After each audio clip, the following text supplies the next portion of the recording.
Hello, Divines. My name is Alyssa. I'm an empowerment and twin flame coach that specializes in trauma bonds and detachment. Today, I have a special video for you. There are tons of videos out there on when the Divine Masculine is ready for union, when the Divine Masculine is not ready for union. I am going to break this down for you today in a way that no one has ever explained.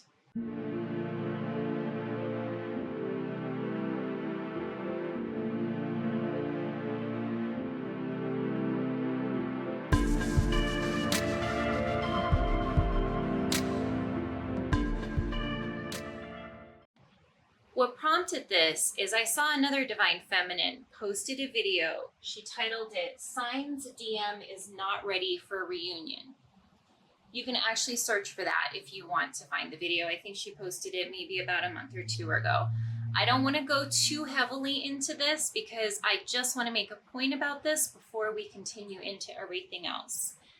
By the way, before I start on this, if you are a Divine Feminine female watching this video is very important for you. If you are a Divine Feminine male watching this, you can still watch this if you'd like, but this is going to talk specifically about relationships for Divine and women and Divine Masculine runners, as they call them, that are men. I am going to make a separate video for the men who have fallen into the Divine Feminine role. And there are various things that I would like you to see in that video and consider before you fully put yourself only in the Divine Feminine core role. So let's go ahead and get into this. This video that I watched, she was outlining again, as I said, why the Divine Masculine, or signs that he's not ready for a reunion. So let's quickly run through these. And many of you are gonna be familiar with these. If you're on the twin flame journey, at least one or two of these, if not half of them, have probably happened with your Divine Masculine. Number one, he is still running. And a common thing that we run into with this is, well, what if he's waiting on me? What if he's running, but he just doesn't understand the bigger picture? What if I need to do something to make this connection go forward now? We're going to get into that. Number two, his actions don't match his words. We've seen that happen. Number three, I think this is the most popular one, hands down, based on what I am seeing Divine Feminines talking about on Quora and other types of forums. He checks in with you, just wants to know how you're doing, has no intention of anything at all. Number four, doesn't answer your texts. Number five, avoids the deeper questions, wants to keep things based on small talk only.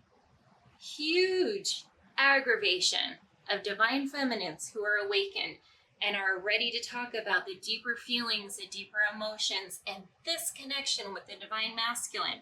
And he just wants to talk about the weather, or what he's purchased lately, or something new that his car, his work, anything but like spirituality and what is really going on, the intensity of what's going on between the two of you. He just wants to keep it here. Number six, ghost you after you reveal feelings. Or maybe ghost you anytime, but this one particularly hurts. Number seven, lives by excuses. So, I'm just not ready for that relationship because, and usually they don't even know why, but anyway. Number eight, hot, cold romance versus friend zone. So maybe they come in seeming like they want something romantic. You guys start to get close again. Boom, you're back. I just wanted to be friends with you. You're back in the friend zone. Number nine, makes plans then cancels. Number 10, puts up walls in the 3D, even when you're in 5D union. Now, the walls can happen whether you're in 5D union or not. They can be there. But This one can be particularly confusing for divine feminines.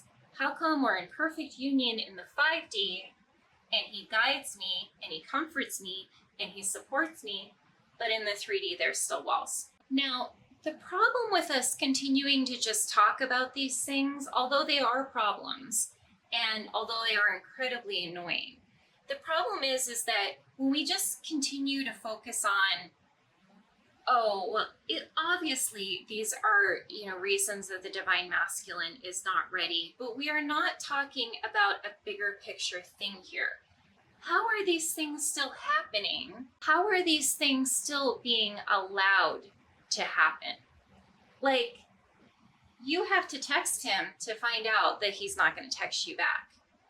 You have to allow him to make plans with you to see if he's going to cancel. You actually have to engage with him or talk to him to see if he's just going to keep things in small talk. In this video, what I want to explain to you all is why engaging in any of this is actually destructive to your permanent union with your divine masculine. A big thing that I'm going to keep referring back to is two parts of this, okay? So first of all, you have the unawakened counterpart. That is this man right here. He is unaware of the connection.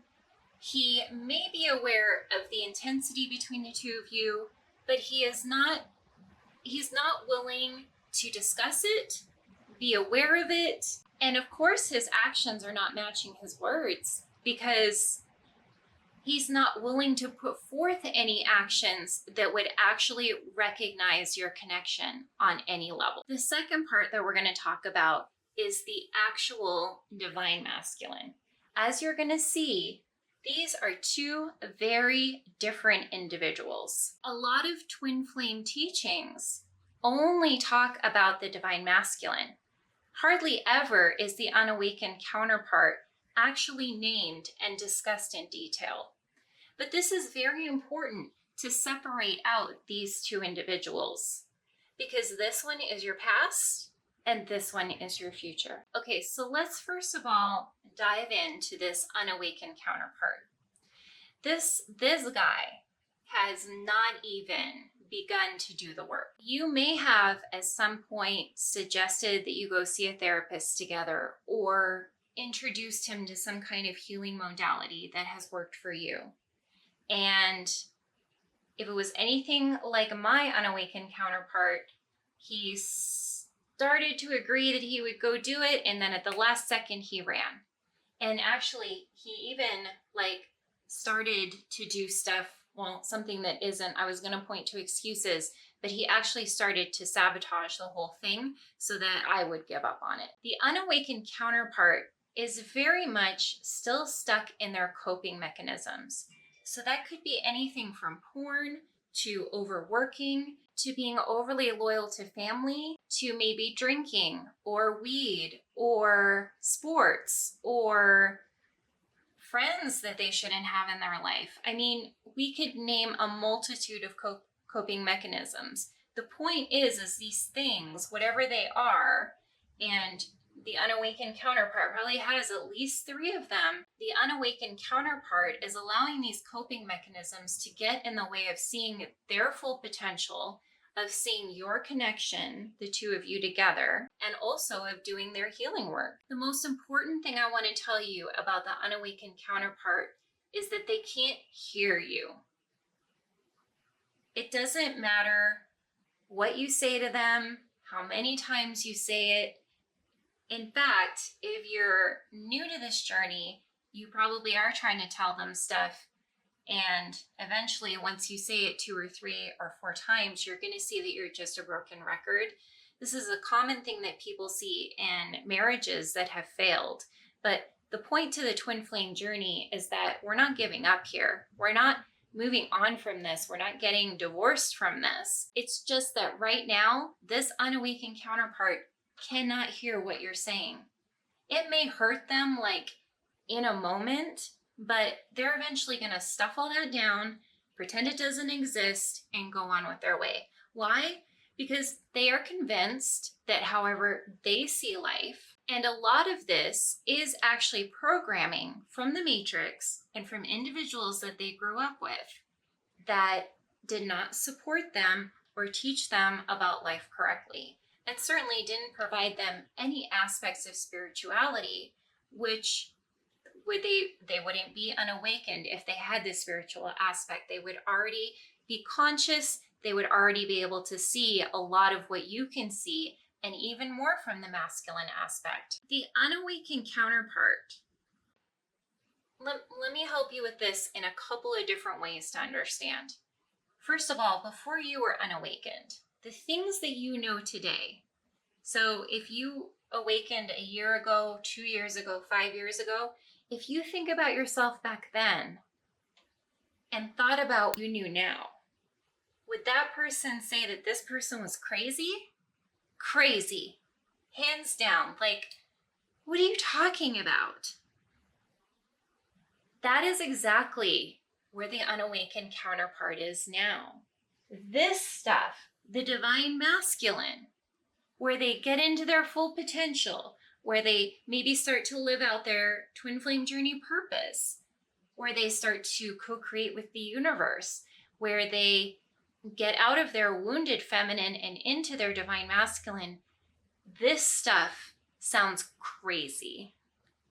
So we can understand this all day long. It's not going to compute with them. They're not going to understand why this is necessary, or that even this is part of their experience that they signed up for. To help it make more sense, let's go into an analogy here. Let's say that you are a person who, just play along with me here. Let's say that you're a health coach and you see, so you understand the importance of the superfoods, of waking up with the right foods in the morning. You understand the importance of fasting. You understand, how much water a human needs to drink every day. You understand how much physical activity we're supposed to have, all of it, right? And then you have a brother, let's say, who gets up every morning and first thing they pull out of their cupboard is a Pop-Tart. Processed, sugary junk, or cereal. With, now we're finding out that there are toxins in this crap. So they pull out something and they start with that. And then for lunch, they run off to McDonald's and they get, supersized whatever. And then for dinner, they pick up a pizza or pizza and wings. Perfect example. Load on some ranch with that. And then add in sugary sodas all day long. Now, you, as the health coach, you can see where this is headed. But that person that's getting that Pop-Tart every morning is unconscious. And they literally, you've told them this is the healthier way to eat. This is what's going to happen to you if you don't. But there are ways that people, when they don't want to hear something, they will literally just find a way to block it out. A lot of it has to do with a lot of things I talk about in other videos about the ego, the mind, them playing tricks on you, not wanting to change, feeling like this is safe. They're in their comfort zone, right? The comfort zone is what they're clinging to. And the unawakened counterpart is still those coping mechanisms are their pizza and their wings and their Pop-Tarts. And that's what feels safe to them. And they don't want to change it. So let's go back to the food analogy here for a sec. So your brother that's doing these things all day long. Finally, one day, I don't know, about 6:30 p.m., you get a call that he's in the hospital.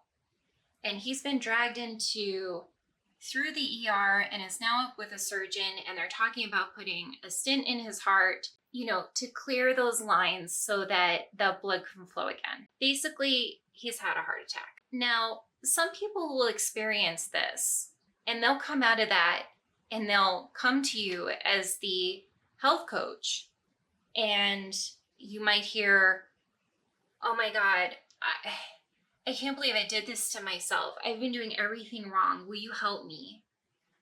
Or they go and research it on their own and they fix their ways and that's it. Like, They may still have pizza, but it'll be after they lose 100 pounds, and it'll just be like a treat that they have like once a month or something. It won't be this addiction, this survival mode, this comfort zone that they're used to. Other people don't awaken at that point, don't come to the health coach for their sister for help, and they are convinced and still will continue along.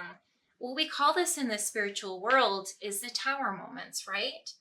So how many tower moments does this one need to all of a sudden be like, fuck, I need some help. I'm not doing this right.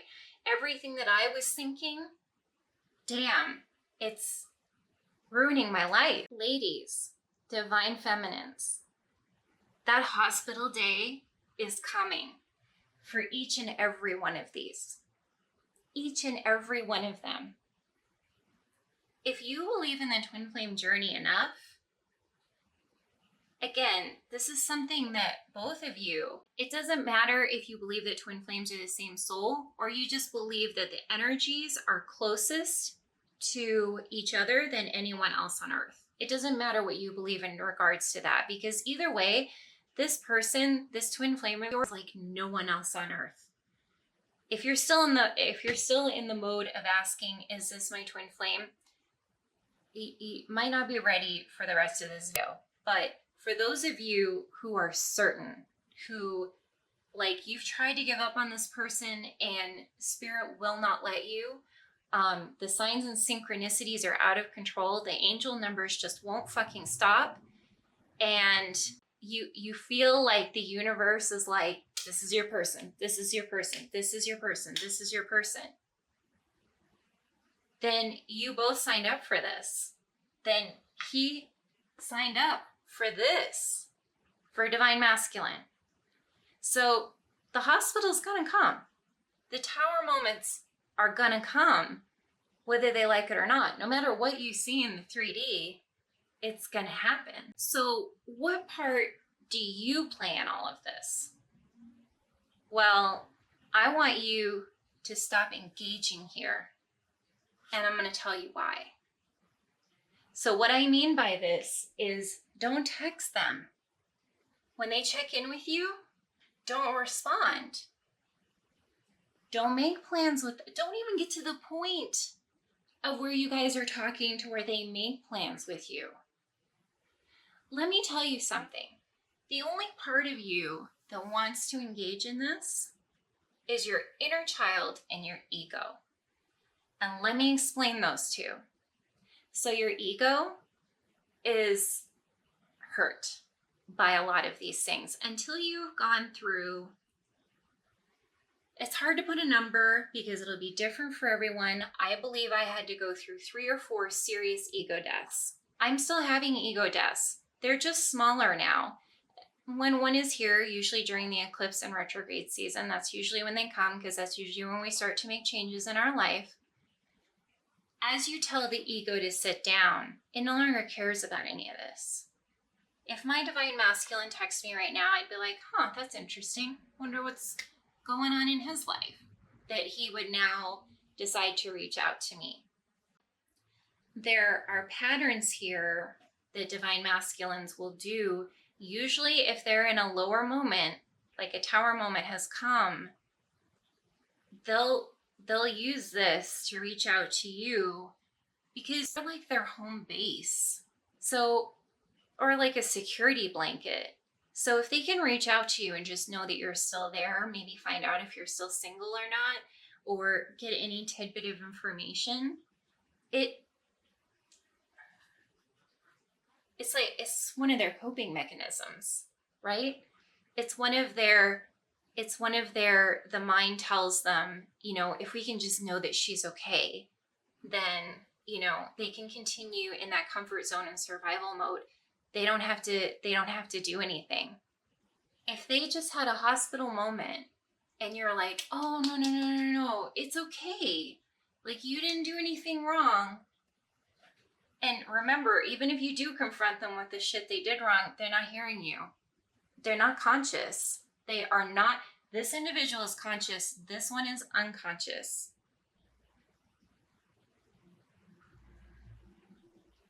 So even if you try to talk to an unawakened counterpart, you're getting nowhere. Okay, so like I said, part of this is the ego. If you haven't gone through ego deaths, your ego can get hurt, it can get bruised, and it'll say things like, but I want to talk to him to see if he knows that he's wrong. But I want to have another moment to talk to him to tell him that he's wrong. But this is all ego projection. The other thing that plays in here, and often the ego will pick up the inner child and use that to its advantage. Ego is a very, very, very, very, very tricky part of you. Best thing you can do is understand ego inside and out, understand when it's at play, and understand when you're at play, and tell it to sit down. So it will also pick up your inner child. If you have not done any inner child healing work at all, you will be very susceptible to these things. Even after you've begun and become successful at inner child healing, you will need to continue that for the rest of your life. My inner child will still come up and be upset about something at least once a month, maybe twice a month. The further you go with this, the more your inner child is going to accept that they can trust you. But that takes time. I want you all to understand the inner child had at least 18 years of trauma. And then, you've got your teenager and then even your young adult, all that shit they went through before you started awakening, before you started healing, all that shit that they went through, let's say that's 22 years. Let's say it's 32 years. For some people, it will take another 32 years to heal all of that. Now, if you're actively working on it, you can heal that in a year or 2 or 5.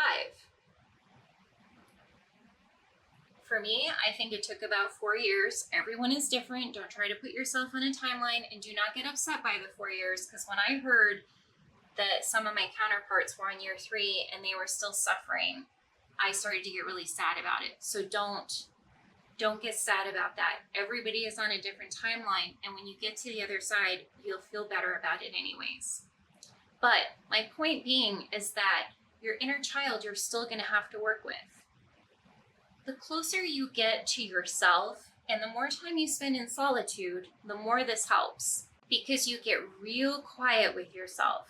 You can start to understand when the ego is speaking, when your inner child is speaking, when you are speaking, when your higher self is speaking, and when your spirit team is speaking. And there may be other parts to you. I used to have 3 other parts that aren't as relevant in my life anymore. They may come up like once a year or whatever, but you can identify what all of these parts are. And so when the inner child comes up, because let me just explain. The inner child, if you're on the twin flame journey, you have some kind of issues that you would like for your divine masculine to resolve for you. And you see a lot of soulmates doing it out there on, Instagram, on TikTok, on any kind of social media. You see a lot of soulmates saying that, they're meditating together, or or he has helped her out in some way, or she has helped him out in some way, that they have found that they grow together. That is not what the twin flame journey is about. We grow separately. We become very identified with detachment, and we learn unconditional love.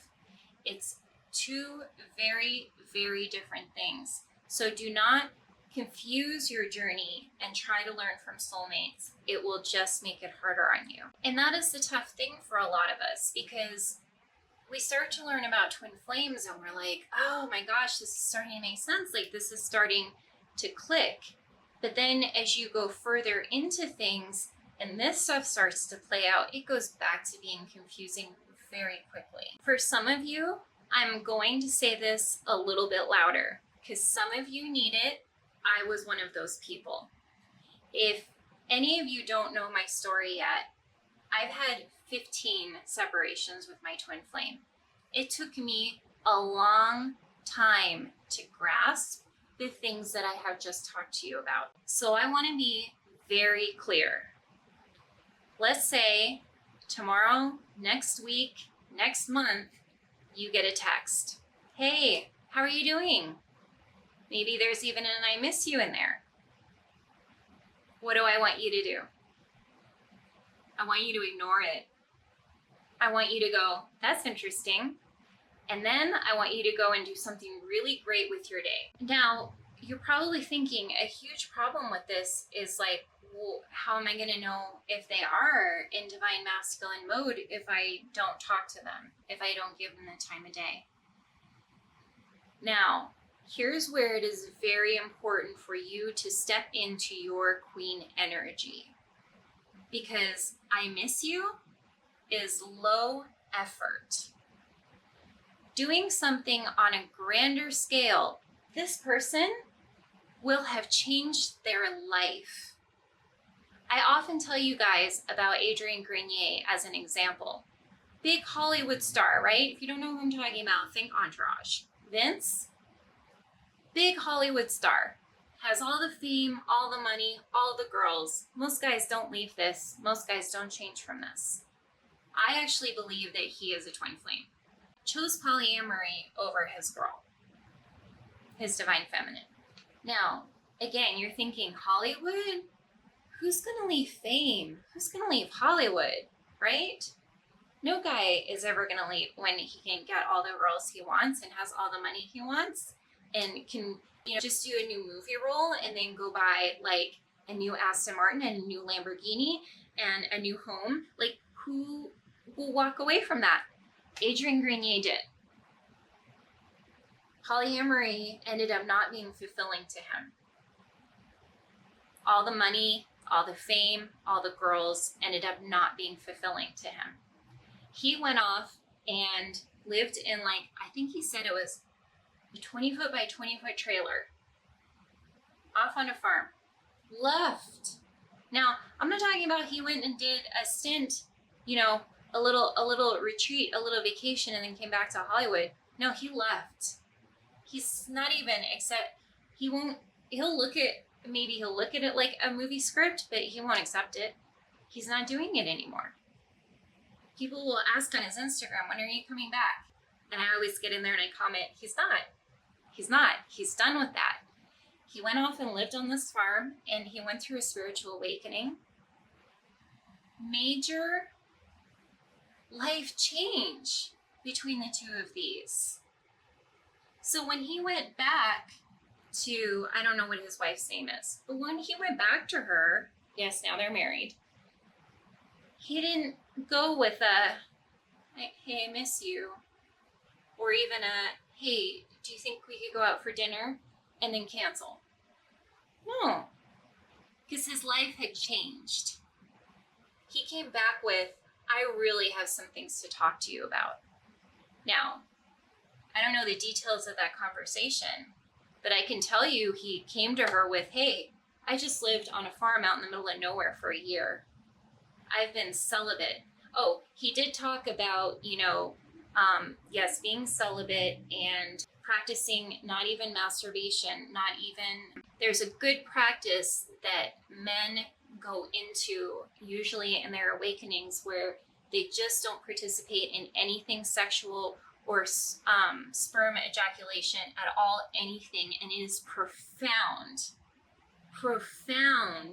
change to them. So he went to her with that information. She got to see an individual that didn't just say he was in therapy, didn't just, say he was like, oh yeah, I think I'm a little interested in spirituality. No, he had made full-blown changes to his life, left his profession, and started to wake up. What I'm talking about is when the divine masculine comes into your life, you're gonna fucking know it. It's not gonna be this is a guessing game. This is a guessing game and you don't win here. You need to give your divine masculine, your counterpart, the time and space to earn you and to realize that they need to earn you. So let's talk about queen energy for a moment and divine femininity. Because if you're a true divine feminine, you're not actually worried about any of this shit. You're not chasing, you're not texting, and you don't respond to this.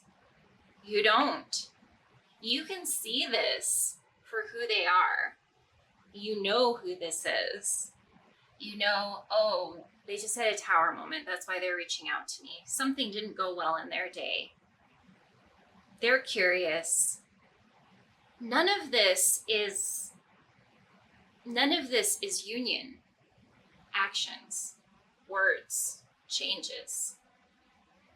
Getting to this is a big fucking deal. If you struggle with this, let me ask you a question, because I want to know, do you believe you deserve this? Or is this all you believe that you deserve? Because if you keep entertaining this on some subconscious level, and I'm not shaming anyone, because I've been there, do not feel shame about this, do not feel like I'm judging you, and do not feel like I'm coming down harsh on you. What I'm trying to do is the same thing that we're trying to do with him. I'm trying to wake you up. I'm trying to make you see you are divine feminine. See, this person will try to avoid this so much because it's work. And let me explain something about how this is just the human aspect. Because people will do their minimum. If you just need to move like 3 boulders out in the yard, unless you're like, oh, I want to get some fitness in today, let's take that aspect out of it. If you just need to move 3 boulders in the yard, are you going to go move 30? No, you're not. You're not going to go move 30 because you only need to move 3. And then you can come back in the house and have your lunch and move on with your day. That's just a human normal thing. We do what we have to do. We will go above and beyond when we're motivated to, or when something in life has taught us that we have to. Like if we did go back to that, maybe moving those 30 boulders as a motivation because you want to build these muscles or something. But you're only going to do it if you see a purpose in it. This person is avoiding this because they don't see the point of it yet. They don't see the point of moving the 30 boulders, so they're only going to move 3. Hi, I miss you. Something has to force them, motivate them, get them to want to move the 30 boulders. And you don't need to talk to them. You shouldn't feel like you need to talk to them until they've moved 100 boulders, until they're freaking exhausted for moving the boulders. Because that's how bad they want you back. I've listened to many stories about men who have gone through their healing journey. And when men talk about it, it's very different from women. We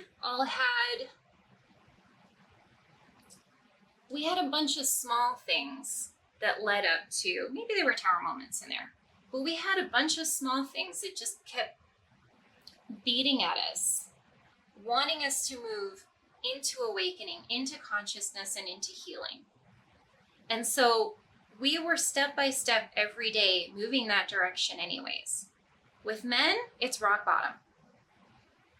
They have to hit rock bottom. The little things don't seem to affect them. That's why you trying to talk to this one, even though it may be painful in that moment, it's not affecting them the way it is you. It has to be a rock bottom. What that rock bottom is, we don't know. I have described some rock bottoms that men have gone through in other videos, but it's going to be different for everyone. Rock bottom is what spiritually awakens the men.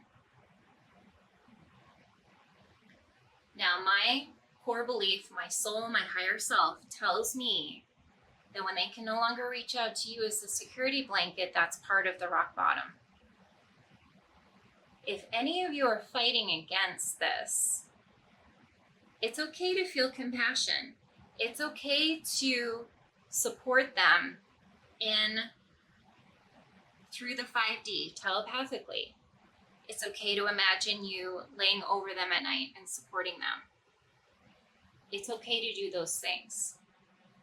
But when you go out and you do it in the 3D, you're enabling their old behaviors. They're like, I don't have to look at this. She's still talking to me. I'm not doing anything wrong. Just them talking to you, they're getting enough of what they need. They're men. They're getting enough of what they need to just be like, all right, I'm good. She's still around. She talked to me, so she hasn't moved on.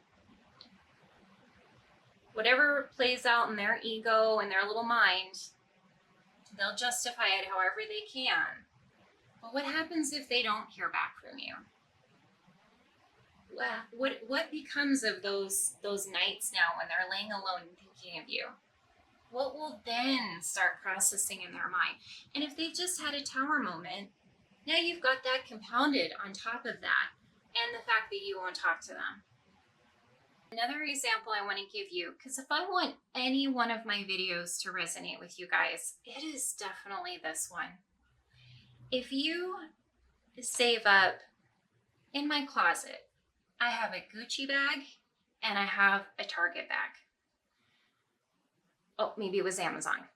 Amazon bag, $27. Gucci bag, $2,000. Sorry if you heard that, that was my cat.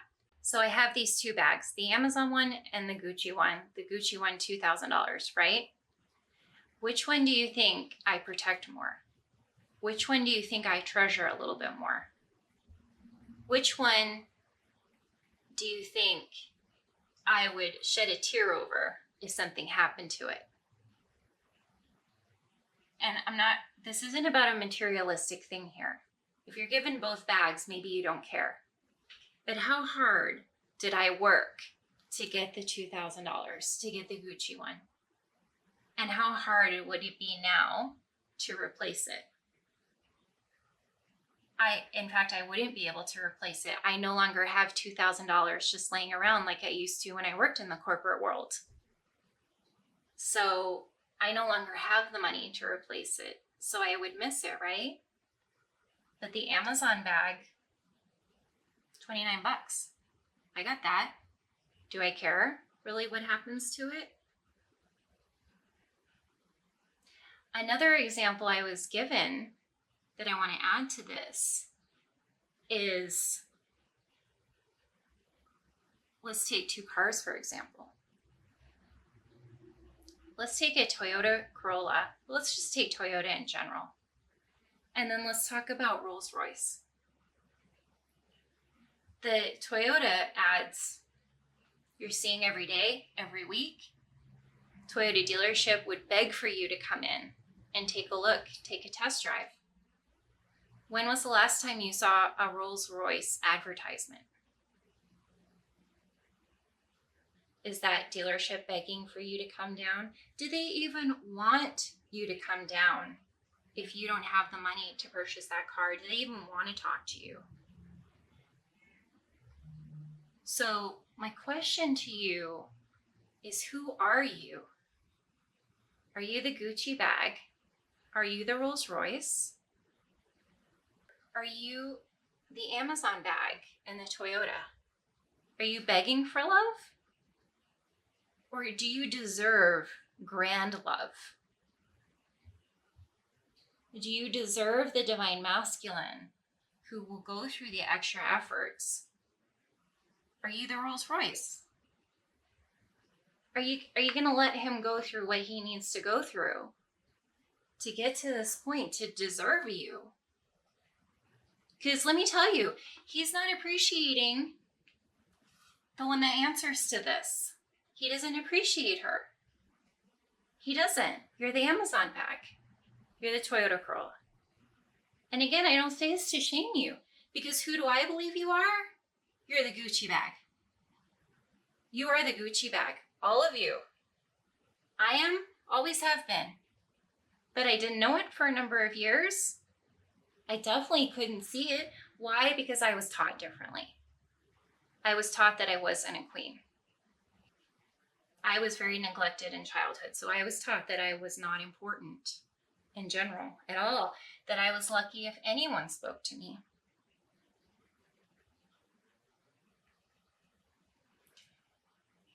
See, the universe is putting you guys through very similar journeys, even though, as I've outlined in this video, the masculine and the feminine is different.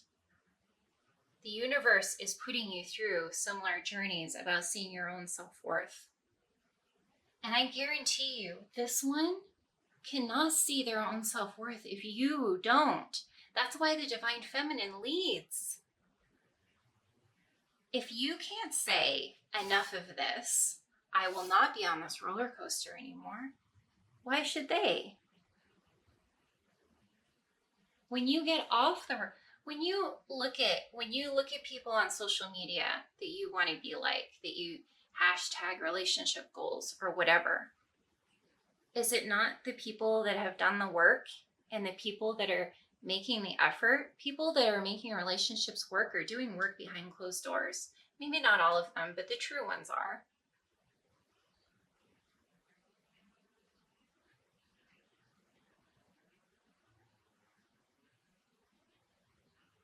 You want this unawakened counterpart to start to look up to you, and your silence is part of it. They don't need to see they need to see that you built a new life on Instagram. No, they'll feel, this is your twin flame. They will feel energy wise that you left this, that you don't have time for this, that you're better than this. They'll feel it energy wise. They will no longer be getting this old inner child ego energy hits from you, and they will wonder what the fuck happened.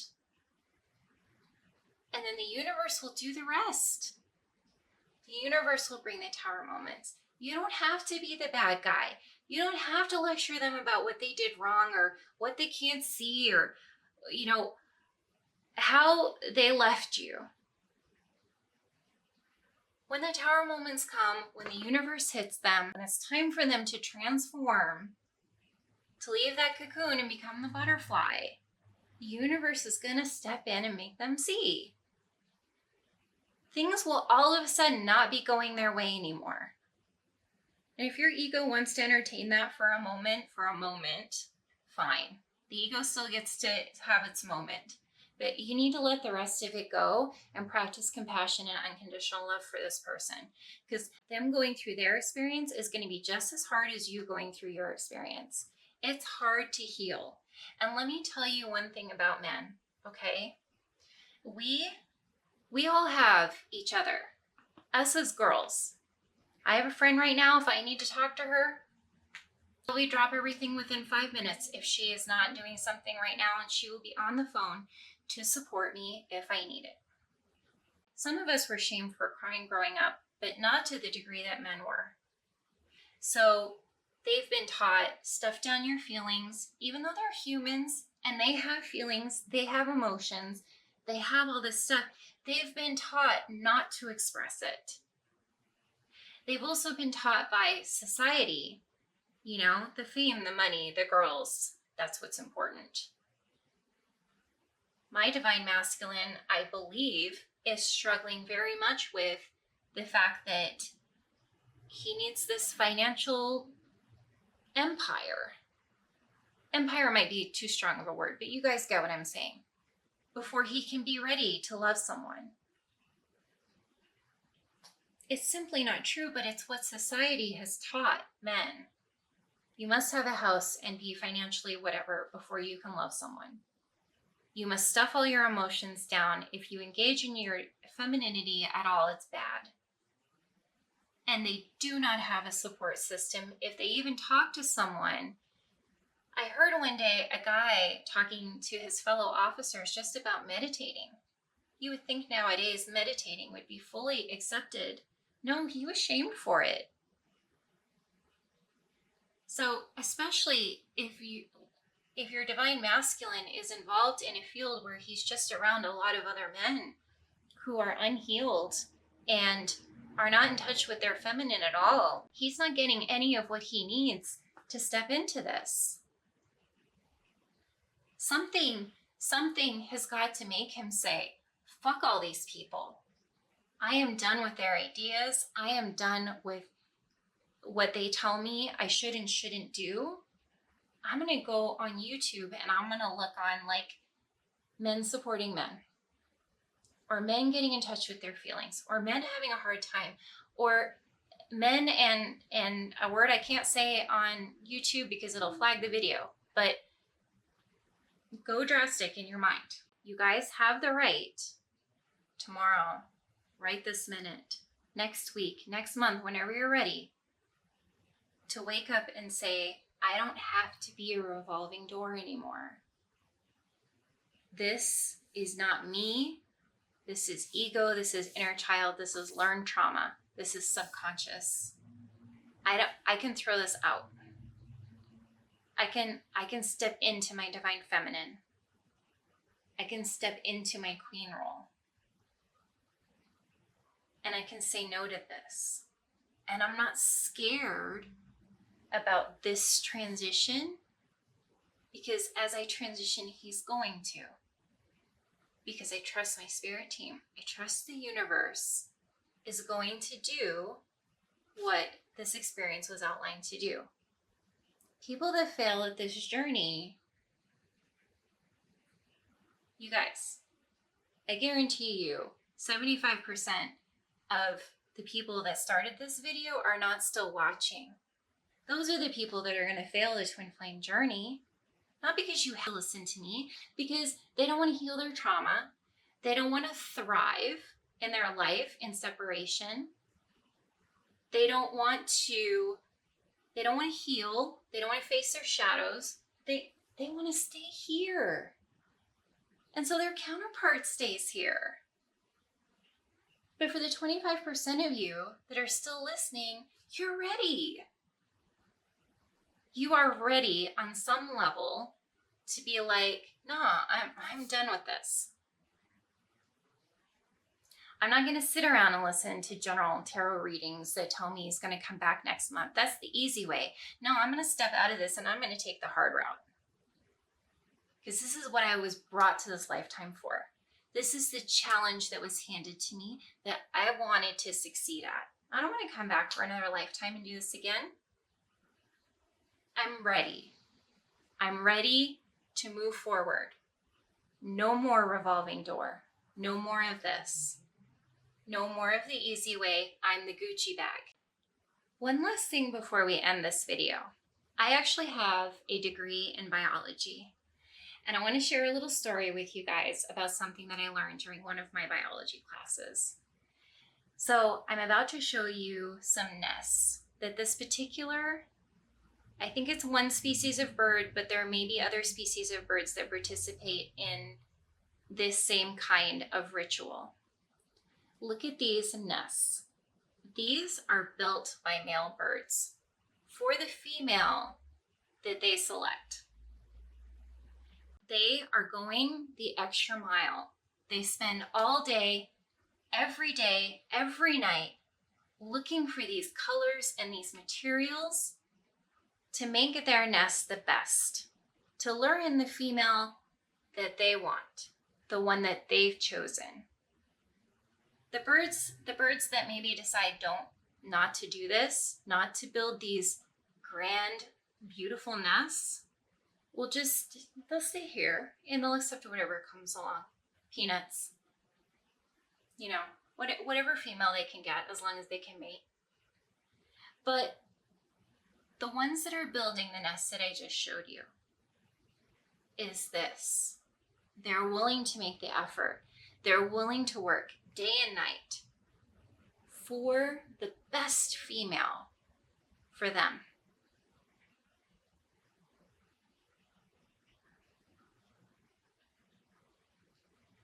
How does this relate back to your counterpart?